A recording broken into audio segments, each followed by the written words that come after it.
So, Kim, like currently the self-help world and the personal growth and development world is on the rise in India.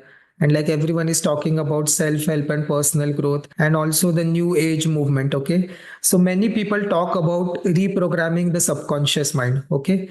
But they don't talk about projections, introjections, and split ego states like what you talked about. So they use only one modality or technique to heal all unconscious material. So can you please shed some light on it? Like, do we have to use the same technique for all kinds of shadow, or are there different techniques available? Yes, there are Yeah. different techniques for different shadow. And this is something that I also don't hear other people talking about so much. And it's really important because if we have, like, we often get a favorite shadow practice. Oh, I just Mhm. love this practice, right?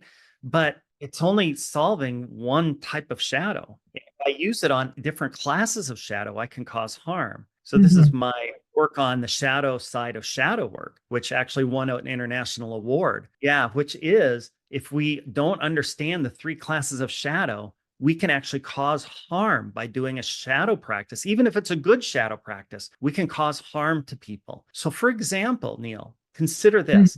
Let's say I have an introject, a lie that I absorbed that's it's not true. But let's say my favorite practice is a parts work practice. Mhm. And parts work is you always take two parts and we listen to them and we try to get them to integrate.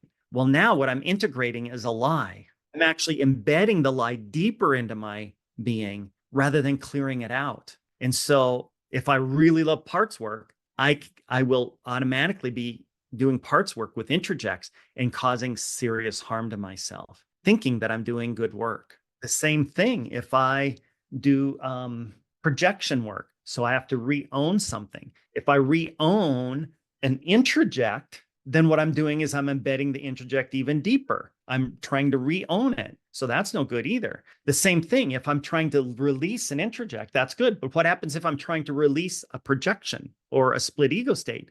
What I do is I take a split ego state and I turn it into a projection and I put it out on the world. And if it's a projection, I intensify that projection and Mhm. make it even more intense on the external world.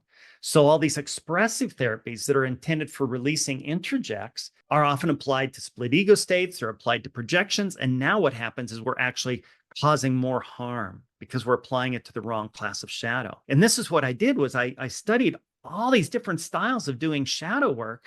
And I noticed expressive therapies, the owning techniques, the integration techniques. And I started going, oh, wait a minute. These are actually applying to different classes of shadow. This is why they work. And this is what Mhm. revealed that big award winning idea about the shadow side of shadow work, which is, oh my gosh, there are so many really skilled practitioners out there causing Mhm. immense harm because they've learned one really good style of doing work, expressive therapies or owning therapies or integration therapies. And they're using it with all three classes of shadow and two-thirds of the time causing severe damage and one-third of the time getting really good results. And they have no clue the damage that they're causing. Wow, Kim, like that was very enlightening. I think every psychotherapist or healer needs to know about this because there are many self proclaimed healers out there who are doing a lot of work, but they don't understand these three types of shadow. So it can cause more harm than good. So that was absolutely amazing, Kim.